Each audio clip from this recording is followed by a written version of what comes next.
Welcome back to the closet, specifically welcome back to Mac Music Review. Today we're looking at another album. Before I do, just want to say there's going to be some stuff down in the description if you want to know the channel works. All that good stuff will be down in the description for this video. Today we are looking at the album The Blood by Kevin Max, and we're not reviewing those two stupid Kidz Bop albums. I don't know why I reviewed those in the first place. You see those on the album list if you scroll down, and they're technically the next ones I'm supposed to review, and I'm not going to because they're dumb. Anyway, this is the album cover for The Blood. Kevin Max is best known for being 1/3 of DC Talk.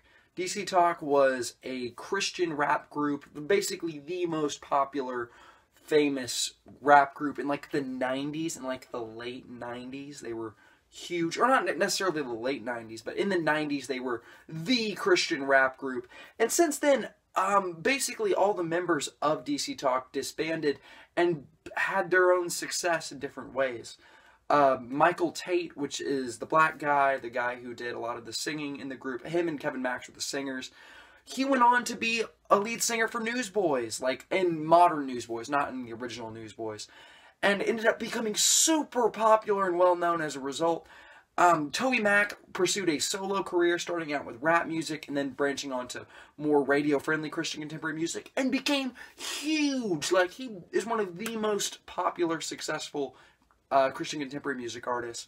And then Kevin Max had the least amount of success, but his biggest amount of success was when he became the lead singer of the band Audio Adrenaline for literally one album, a great album. It's called Kings and Queens.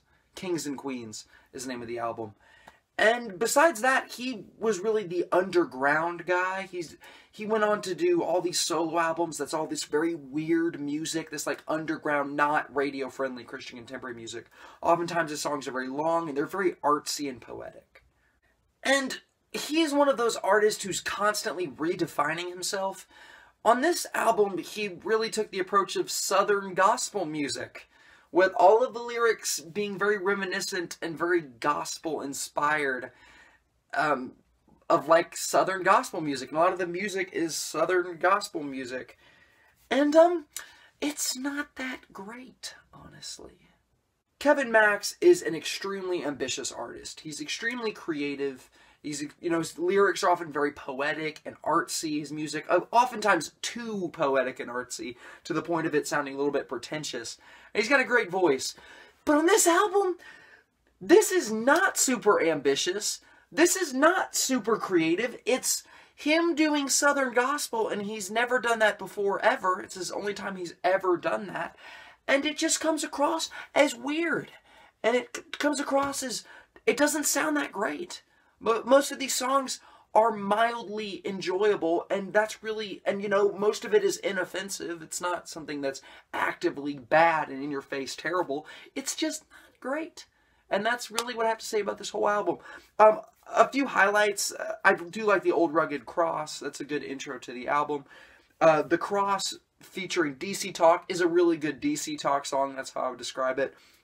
And Run On for a Long Time is kind of fun. That one's one of the most upbeat songs on the album. And those three are good highlights. Everything else, I literally don't care about. I don't really care about this project. Kevin Max, this is really Kevin Max at his least interesting. And I have to say, he's almost always very interesting. Seriously, Kevin Max is least interesting. I'm going to give The Cross 3 stars. I mean, no, I'm sorry. I'm going to give The Blood. This album is called The Blood. I'm going to give it 3 stars out of 5. It's not horrible. It's not horrible. That's why I'm giving it 3 stars. It's not, very little of this is downright offensive and bad. It's just a ton of wasted potential. And it's like, why are you even doing this? Because he can do so much better, as shown by, like, a lot of his other work. This is just not very interesting or great sounding. It's okay. Thank you for watching the video.